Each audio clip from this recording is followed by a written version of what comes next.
नमस्कार दोस्तों, मैं हूं नीरज और आपकी अपनी कक्षा में स्वागत है। इस वीडियो में हम लोग डिकम्पोजिशन ऑफ ट्रांसफर फंक्शन के बारे में बात करेंगे कि ये क्या होता है। तो देखिए, the process by which transfer function changes to state diagram और state equation is called decomposition of the transfer function. इसका मतलब यह है कि हमको कोई भी एक ट्रांसफर फंक्शन दिया गया है और हमसे अगर कहता है कि उसको जो है स्टेट इक्वेशन में चेंज करिए, तो इस प्रोसेस को जो है कहा जाता है डिकम्पोजिशन ऑफ ट्रांसफर फंक्शन। इसको करने के कई सारे मेथड्स हैं जो कि वन बाय वन हम लोग डिस्कस करेंगे, जिसमें पहला है आपका डायरेक्ट डिकम्पोजिशन, दूसरा है आपका कैस्केड डिकम्पोजिशन और तीसरा है आपका पैरेलल डिकम्पोजिशन।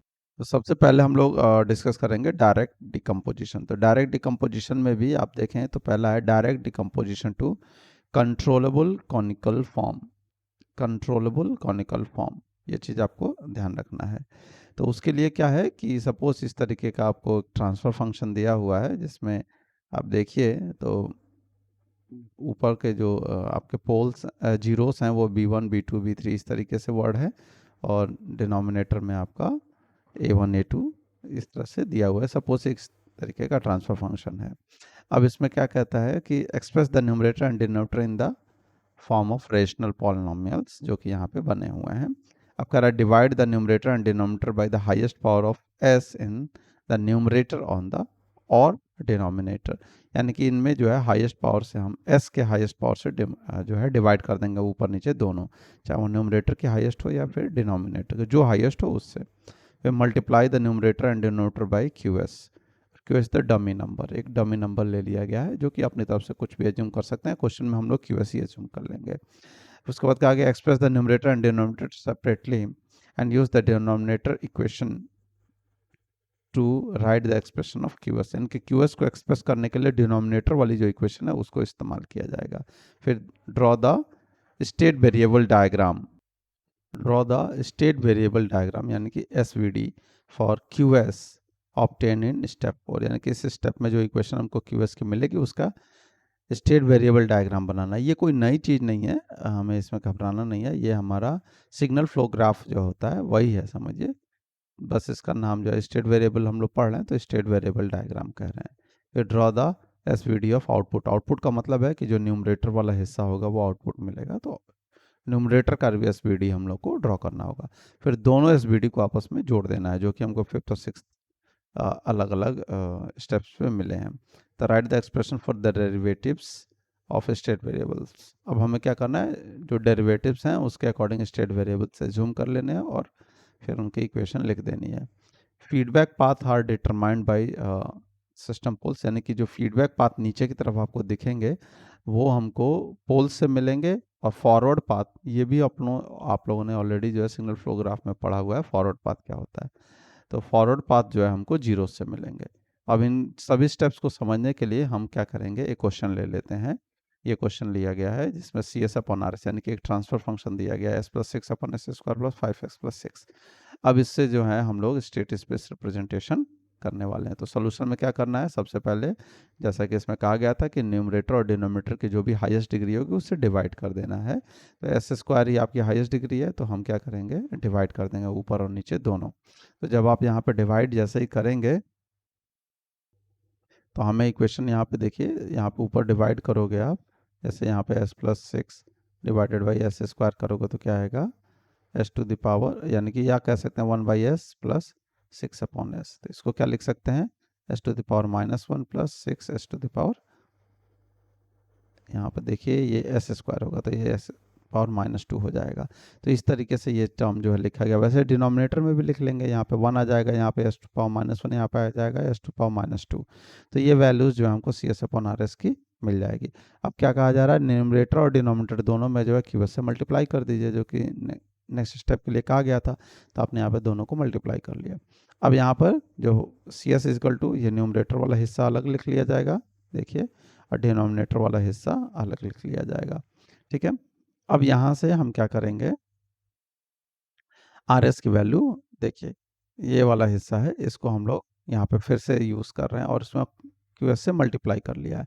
तो जब क्यू एस से मल्टीप्लाई करेंगे तो अब देखिए क्यू एस प्लस ये वाला एस के जो टर्म्स है उनके साथ उसको जो है अलग कर लिया गया, और जो कांस्टेंट वाला क्यू एस है अकेला उसको अलग कर लिया गया है। और यहाँ से क्यू एस की वैल्यू निकालेंगे तो क्या आएगा, आर एस माइनस ये पूरी वैल्यू आ जाएगी इस तरफ। तो R S minus Q S into 5 into S power minus one plus 6 S power minus to. अब हम इसी का जो है सिग्नल फ्लो ग्राफ कह सकते हैं, तो आप सोच सकते हैं, नहीं तो इसको यहाँ पे क्या कहते हैं, स्टेट वेरिएबल डायग्राम। तो वो हम लोग यहाँ पे ड्रॉ करेंगे। तो देखिए यहाँ पे क्या करना है, ये इक्वेशन बता रहा है कि अगर आपको क्यू एस चाहिए तो आर एस माइनस ये पूरी वैल्यू सब्ट्रैक्ट करनी पड़ेगी। तो सब्ट्रैक्ट करने के लिए देखिए, तो यहाँ पे सपोज ये क्यू एस मिल रहा है, मैं यहाँ पे अलग से ही बना रहा हूँ, ये क्यू एस है, यहाँ पर आपको आर एस प्लस में लाना है, तो ये हमने ले लिया आर एस प्लस में, और उसकी वैल्यू कितनी होगी 1। ठीक है, अब ये हमको मिल रहा है क्यू एस माइनस में क्यू एस इंटू ही है, और यहाँ पर आप देखिए ध्यान से, तो 5s to power minus one plus 6s to power minus two. तो यहाँ पर तो हमको क्यू एस को ही s to the power minus one से मल्टीप्लाई करना है, तो हम यहाँ पे आगे बढ़ा लेते हैं s to the power minus one, और यहाँ पे फिर से s to power minus two भी चाहिए, तो एक और आगे हम यहाँ पे कर लेंगे s to the power minus one.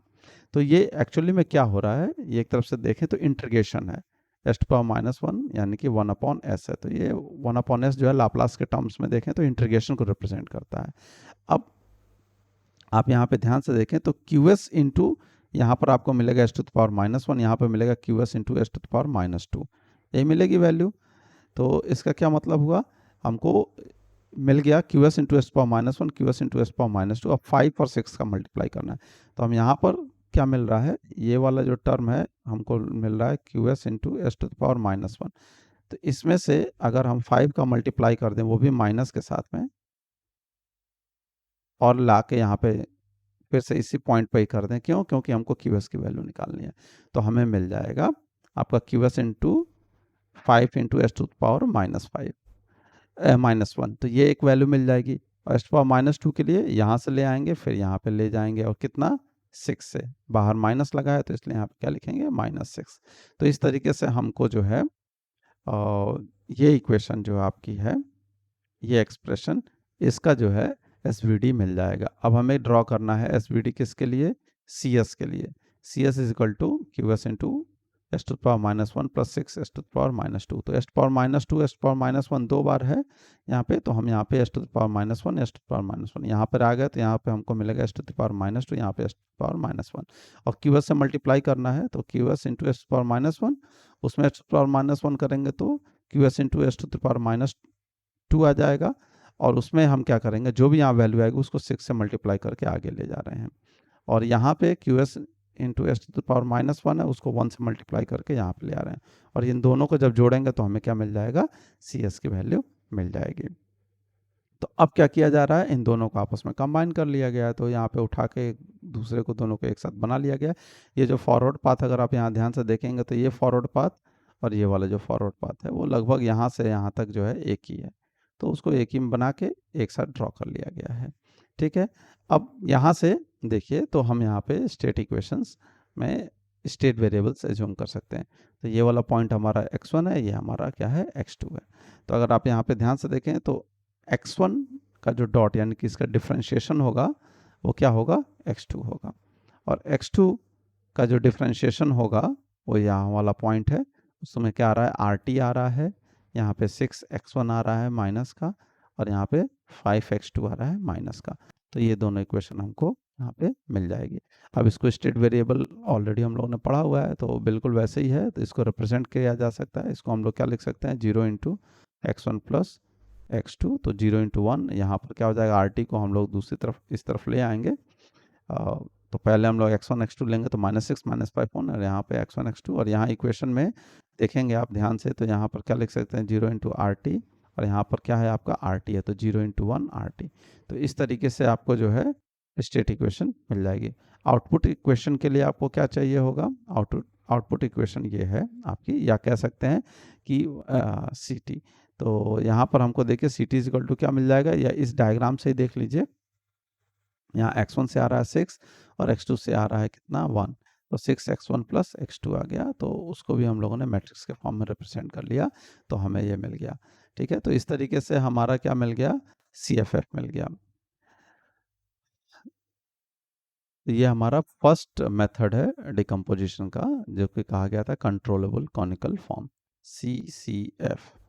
अब हम लोग जो है दूसरा, इसी में एक और है डायरेक्ट डिकम्पोजिशन में ही, ऑब्जर्वेबल कॉनिकल फॉर्म, OCF। ठीक है, तो उसके लिए समझने के लिए एक नया क्वेश्चन ले लिया गया है।